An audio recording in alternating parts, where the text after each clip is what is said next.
So good PM Sir Jerry, no, ito yung aparato mo.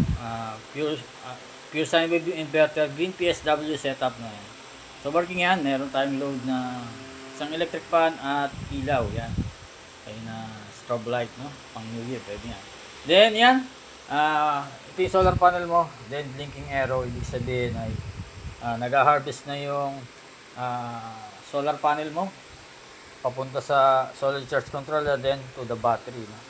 So meron akong link dyan sa sinend ko sa iyo, solar panel battery wire, no?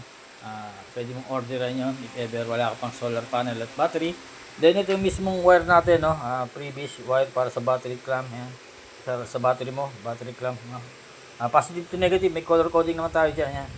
Red is positive, black is negative, then yan, meron ding marking dyan na positive ang negative, no? So napakadali lang ito. Then, papatayin natin ang aparato natin. No? Pag nag-setup ka, yan, naka-setup na kunwari. No? Patayin yung solar panel, unahin mo yung solar panel. Yan, umalis ka, kung matatagalan ka. Then, yung inverter, okay, mamatay. Then, yung battery. Okay. So, darating sa iyo aparato mo, no? Yan. So, aparato lang, no? Meron lang kasamang battery clamp, basic battery clamp, previous, no? So, solar panel, battery wire, ang solar panel sa iyo yon. Then kakabit mo yung battery mo, ayan, ito. Hindi ko natatanggalin ito, no, ayan. Positive to negative sa breaker ng battery, breaker ng inverter. So ganito yan, no. Then in blue, ayan, ayan. Then ito pupunta yan sa black. Okay. So kakabit mo na lang is yung solar panel mo, positive to negative, color coding nga yan. Red is positive, black is negative. Relay, wala ka nang gagalawin. LBD, wala kang gagalawin. Okay. Dito ka lang maggagalaw sa connection nito, terminal, kay Sir Jerry, no. So good na, na-wall mo na, lagay mo sa wall. Then unahin mo yung battery, no, pag pinapower ang aparato. Okay, lumabas yung battery reading 13.2. Then yung inverter, okay. So malakas ang battery ko, 13.2. Kaya umilaw yung LED red. Pag nawala yung LED red, magka-cut off yan ng 11.5.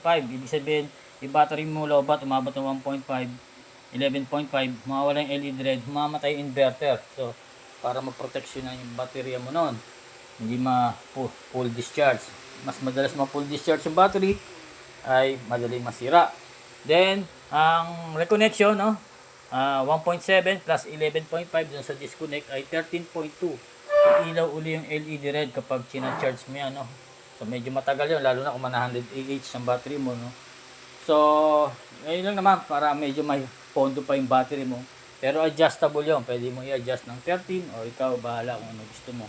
Kung may inip ka sa sobrang tagal ng 13.2. Then, power mo na yung solar panel mo, na sir, no, para nag-charge. Then, lalabas yung icon dyan ng solar panel na detect niya. Pag nagbiblig yung arrow, ibig sabihin nag-charging. Kapag naka-stop, ay hindi nag-charge yun.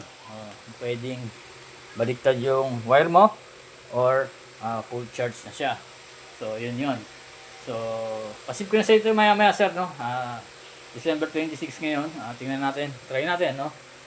Mag-alas 1:35 na, 1:35 na rin. So, try natin kung ma-ship. Then, kung hindi, bukas, no, Sir Jerry. Salamat sa pagtitiwala. God bless.